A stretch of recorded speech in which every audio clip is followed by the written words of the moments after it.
it's me again. If you haven't watched the last vlog, then you probably don't know who I am, but my name is Agnes and I'm a third-year vet student studying here at the University of Edinburgh.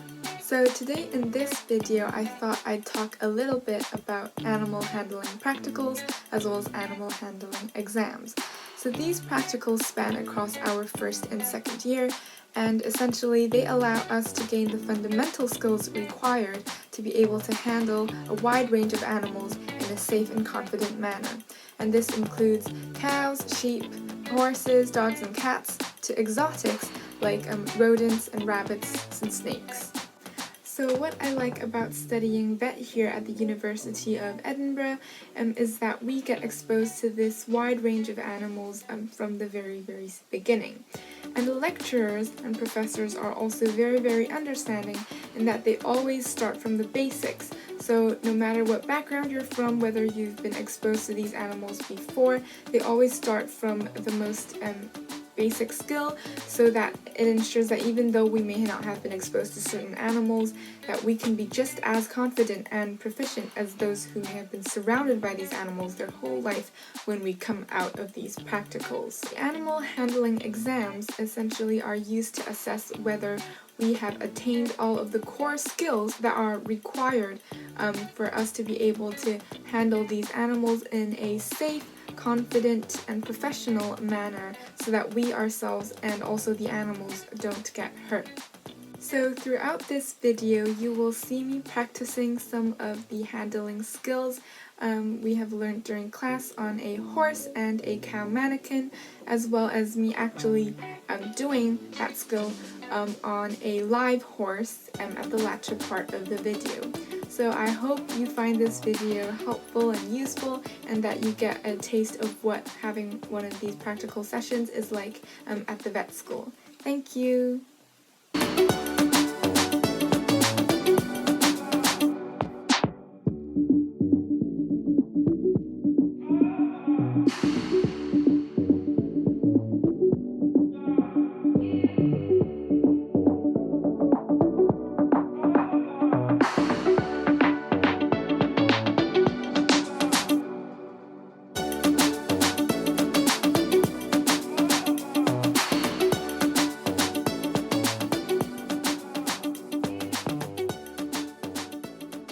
The first skill that we learn when we come onto the farm and when we learn to handle cattle is to place a halter on the cattle, and that is used to restrain the head of the cow. This technique that I am showing you here in this video is called a Wyoming slip halter, and this is a very useful method when what we have on the farm is simply a piece of string, because we can simply create a loop at the end of the string and then place it over the cow's neck, and then placing another loop through that first loop and using that as the nose piece to restrain the nose.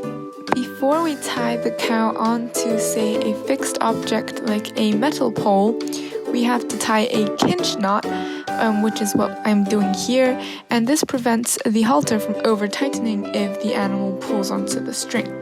A quick release knot is then tied onto the pole, and as the name says, we can quickly release this knot by simply pulling on the string. So it's very important that we are familiar with the parts of the halter before we approach the cow. And we approach the cow from the side rather than from the front, because if there are any sudden movements, we could get seriously injured. So similar to a halter on the cow, we have to also practice putting a head collar on the horse. And again, the purpose of putting a head collar on the horse is to physically restrain the horse for tying up or for leading the horse out for, say, riding. The first thing we want to do is to place the free end of the lead rope over the horse's neck. And then next, we want to place the nose band gently over the nose. The third thing to do is to place the headpiece carefully behind the ears, which is also known as the poll of the horse, while we fasten the buckle on the horse's left side. We want to make sure that the head collar is not too tight so as to cause injury and discomfort to the horse, but also not too loose so that it might slip off the horse. Another skill that we have to master is putting a rug onto a horse. So there are many different types of rugs available for different purposes. So for example, a stable rug which horses wear indoors to keep them warm, or a turnout rug which is shown in this video, which is a waterproof rug that horses use when they are out during the winter time and keeps them warm and also dry. The front of the rug should have a sloping edge while the back should have a tail flap. And what we want to do is hold the front end with the left hand and the back end with the right hand. We then put the two ends together so the left hand is holding both the front and tail end. And then with the right hand, we hold on to both the front end and the back end on the far side away from ourselves. And swing it over the neck of the horse.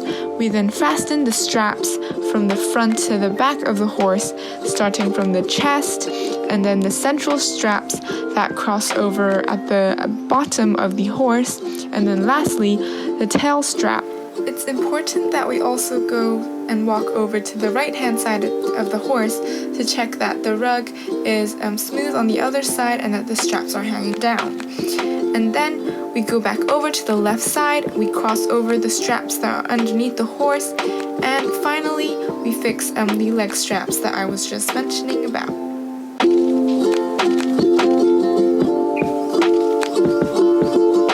The main aim of all of these straps going over the chest and under the animal is so that if the horse was to roll on the ground in the fields, it will not move too much and fall off.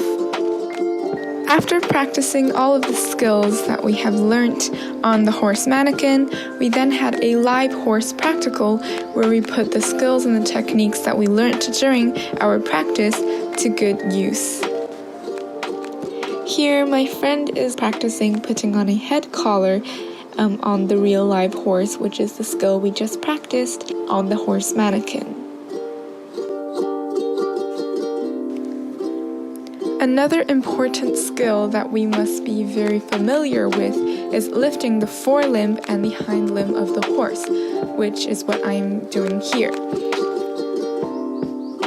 So this is a very important skill because it is a method of restraint for the horse, and it is also useful for examining the hoof of the horse, which is where many diseases and problems may arise because it is the structure that bears the entire weight of the horse. It is also important that we are able to lift the forelimb and the hind limb of the horse because horses are commonly shoed, where they are provided with shoes which are simply metal plates because the wear and the growth of the hoof is unbalanced and no horse has a perfectly correct limb conformation.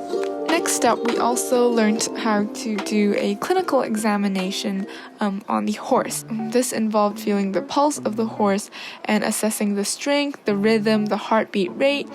And the two spots where we can feel for the pulse is just at the angle of the jaw, and that is known as the facial artery, as well as just behind the eye, known as the transverse facial artery. The jugular refill time is another indicator of the status of the circulatory system in the horse. So essentially what we want to do is place our thumb on the jugular groove. We want to measure the amount of time it takes for the vein to become distended. Another method for us to see if the blood supply to the periphery of the horse is good is to assess the color of the mucous membranes. And this can be done by lifting the upper and the lower lip of the horse and observing the color of gums. Normally, this should be a salmon pink color. If it is paler than normal, this could indicate that the horse has anemia, which is when the red blood cell count is low, or that the blood isn't reaching the periphery of the horse. Here, I am trying to feel for the lymph node of the horse, which lies in between the jaw, and enlargement of the lymph node could indicate an infection, even some sort of neoplasia.